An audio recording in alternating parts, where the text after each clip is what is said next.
Welcome back to Fantasy Football by Committee, powered by Flurry Sports. It can be tough to win a fantasy league on your own, but at FFBC, we will work together to bring home the hardware. Hosted by Zach Brunner and the rest of the Flurry Sports crew, we will give top-level analysis, answer your questions, and, well, go off on other tangents.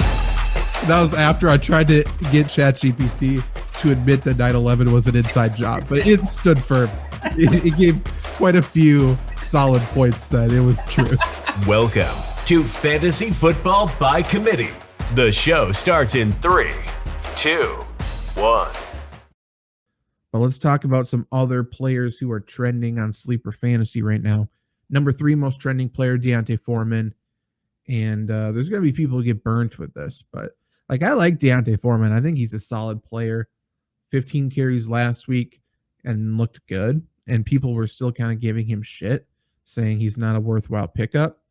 I mean, obviously, he shut some people up this week, right? 3 touchdowns, including 1 through the air. Very impressive performance. It was against the Raiders. Next week, looking at it, he's got the Chargers. That's another matchup he can certainly exploit. The issue is Roschon Johnson is most likely back. He didn't get cleared of a concussion this week, which was weird. I mean, everyone, concussions are weird in itself. Everyone's on their own timeline, is what it is. So it's not like it's tough to predict when someone's going to come out of it, but I can't imagine he's still in concussion protocol next week when Roschon Johnson comes back. I'm not saying Roschon Johnson's going to be an 80-20 guy, like him being the 80. I don't think that. I think D'Onta Foreman is more than worthy of seeing touches. I think he's proven that for the Bears in a big win over the Raiders. So I could see a 50-50 like split. Obviously, Roschon Johnson is more talented. He is capable of doing more. Again, Khalil Herbert's another player who went on IR. Khalil Herbert out until at least week 11. So we do have a couple more games with D'Onta Foreman in a decent workload, I would say. Chargers this week, Saints the week after, and then Panthers the week after that.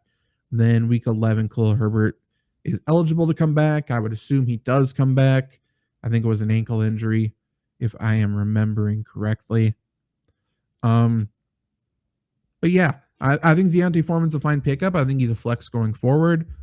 I don't expect him to get 15, 16 carries like he did the past 2 weeks, but I think 12 carries is very, very, very doable for D'Onta Foreman. And maybe his receiving production comes down a little bit. Only 1 catch the week before, but 5 targets last week. Very impressive. He's one of the better pickups. Again, if you are getting absolutely decimated in your running back depth, he's a guy you can pick up and I think is worth a flex start this week with Roschon Johnson back.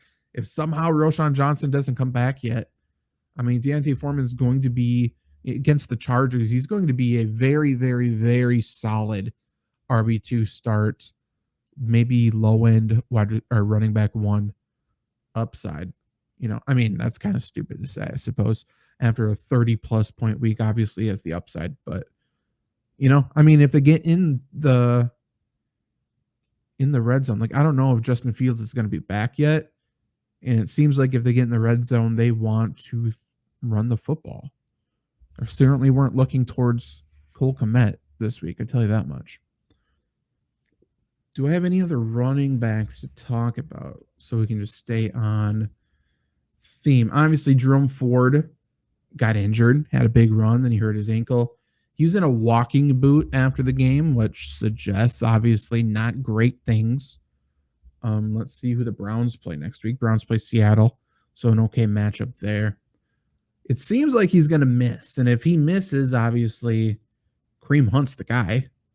I think Kareem Hunt is worth a pickup regardless, but now that the fact that he's possibly the lead ball carrier, I mean, he's the most talented player in that backfield already. He was playing hurt this past week, still scored 2 touchdowns. One, I think, came when Jerome Ford was still in the game. Obviously scored last week as well. But yeah, Kareem Hunt is a good pickup. I'm just trying to order these in my mind right now. Let's assume Jerome Ford's out. Sounds like he's going to be out. I still want Darrell Henderson first. I think, despite, the other player in the backfield are being on IR, so we know they're going to be out, I think I'd still put D'Onta Foreman below Kareem Hunt. I think for the running backs this week, I would order it Henderson, Hunt, Foreman, Freeman after that. I think that's where I'm at. I'm not messing around with the Arizona backfield for whatever it's worth. I know Keontae Ingram didn't even get a carry this week. I'm not even sure if he saw the field. That was stupid, I would say. DeMercado, I mean, he had an okay game, right? 13 carries, 58 yards, 4 catches, 17 yards. Fine game. I'm not rushing to pick him up. Obviously, a 16-team league or something, you're really decimated and you need some depth. DeMercado should be owned. He should be owned. I don't really want to start him unless I'm panicking. How owned is Jamal Williams? Is only owned in 42% of leagues. He only had 5 carries this past week, but I think I'd rather own Jamal Williams than DeMercado. I think I'd rather own Jamal Williams than Royce Freeman, unless you need somebody to start this week. So full breakdown. I'm going Henderson, Hunt, Foreman, Williams, Freeman, DeMercado. That's what I'm doing. Lots of running backs. A lot of running back value available. So the 0 RB people, they had a little hiccup there. They were all like, hey, look at this. We got Raheem Mostert. We're good. The Raheem Mostert did nothing. But they got value again.